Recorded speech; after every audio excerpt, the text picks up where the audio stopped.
Hello everybody and welcome to the fourth term of Life Groups for this year. We're busy doing a series from this last Sunday called What We Do When We Aren't Afraid. And it's a look at the fact that in the Bible more than 350 times God says to us, don't be afraid. And so it's clearly something that's quite close to his heart, that his people wouldn't live in fear, but it's also something that's a reality to us, and that most of us know what it's like to live with some sort of fear.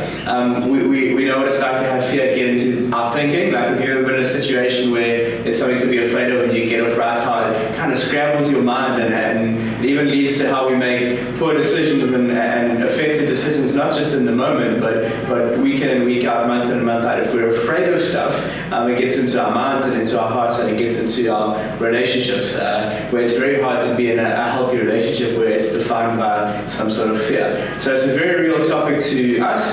It's a very important topic to God that he speaks about a lot. And so what we want to do for the next 4 weeks is we want to look at fear, but perhaps more importantly, we want to look at the opposite of fear. So we don't want to highlight this thing over here and talk about it so much that actually we'll leave understanding fear, but don't leave understanding what it's like to be living on the other side of fear, actual freedom. And so we're going to look at the fact that fear is not a good counselor. It's not, anxiety is not something that God plans for us, although there's a healthy reverence and fear of the Lord that we'll talk about, and although there's natural, hey, don't stand on a cliff or don't jump off a 10-story building, we're talking more about the anxiety side of fear, the fear of things that we're not ever meant to be afraid of. So we're looking at fear on the one hand. On the other side, we want to look at the antidotes that we see in the Bible.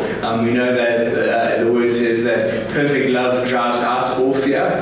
We know that we have faith instead of fear as a gift from God. And we know that most of the times when God says, do not be afraid, the very next line is, because I am with you.